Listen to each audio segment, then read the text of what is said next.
All right, so we're going to read chapter 22 today. So where we left off with 21 was Winnie realizing that May had killed a man, but she knew she had to do something, and she knew that she couldn't let May get hung for what she had done, no matter how she felt about what May had done. So we're on to chapter 22 at the moment.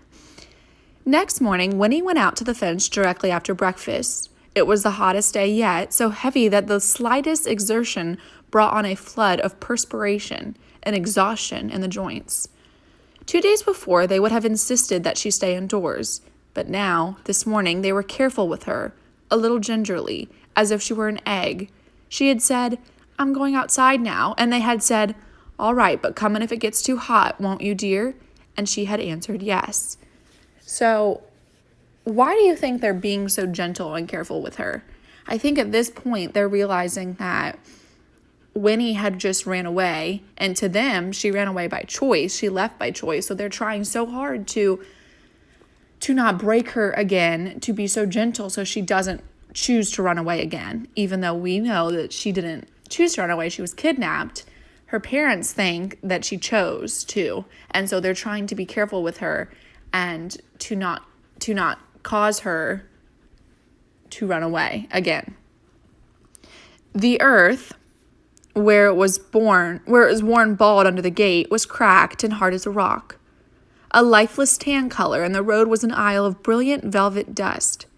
Winnie leaned against the fence, her hands gripping the warm metal of the bars, and thought about May behind another set of bars in the jailhouse.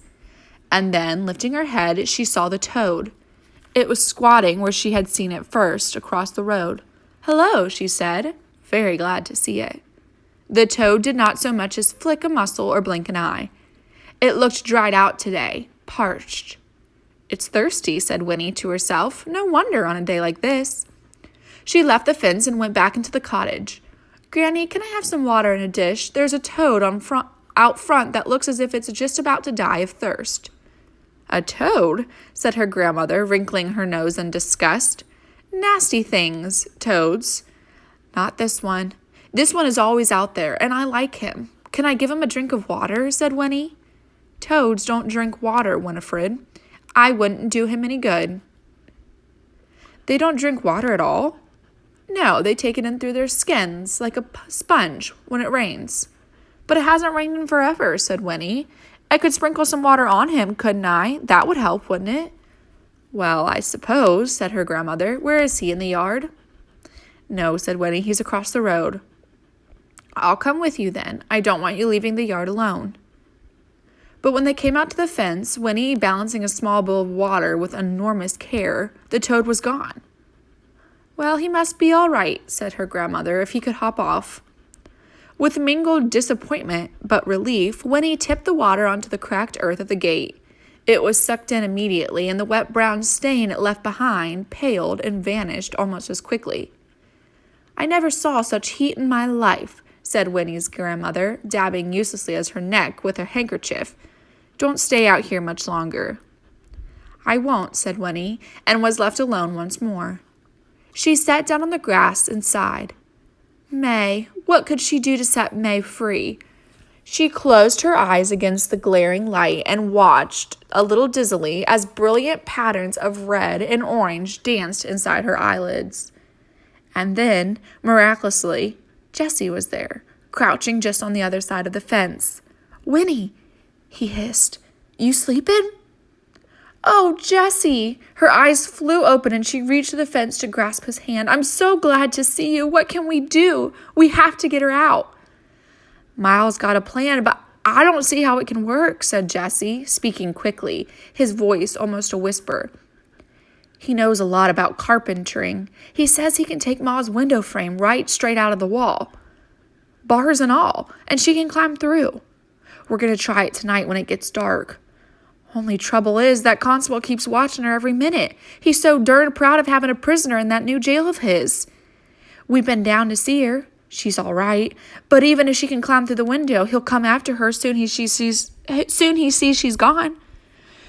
Seems to me he'll notice right off. That don't give us much time to get away, but we gotta try it. There ain't no other way. Anyhow, I came to say goodbye. We won't be able to come back here for a long, long time, Winnie, if we get away. I mean, they'll be looking for Ma. Winnie, listen, I won't see you again. Not for ages. Look now. Here's a bottle of water from the spring. You keep it. And then no matter where you are, when you're 17, Winnie, you can drink it. And then come find us. We'll leave directions somehow. Winnie, please say you will. He pressed the little bottle into her hands, and Winnie took it, closing her fingers over it. Jessie, wait, she whispered breathlessly, for all at once she had an answer. I can help. When your mother climbs out the window, I'll climb in and take her place. I can wrap myself up in her blanket, and when the constable looks in, he won't be able to tell the difference. Not in the dark. I can hump up and look a bit bigger. Miles can even put the window back. That will give you time to get away. You'd at least have till morning. Jessie squinted at her, and then he said, Yep, it might work. It might just make the difference.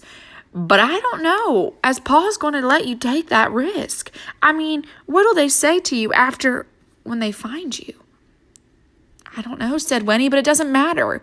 Tell your father I want to help. I have to help. If it wasn't for me, there wouldn't have been any trouble in the first place. Tell him I have to. Well, all right. Can you get after dark? Yes, said Winnie. Then at midnight, Winnie, I'll be waiting for you right here at midnight. Winifred, an anxious voice called from the cottage. Who's that you're talking to? Winnie stood up and turned to answer. It's just a boy, Granny. I'll be in a minute. When she turned around, Jessie was gone. Winnie clutched the little bottle in her hands and tried to control the rising excitement that made her breath catch. At midnight, she would make a difference in the world. That's the end of chapter 22.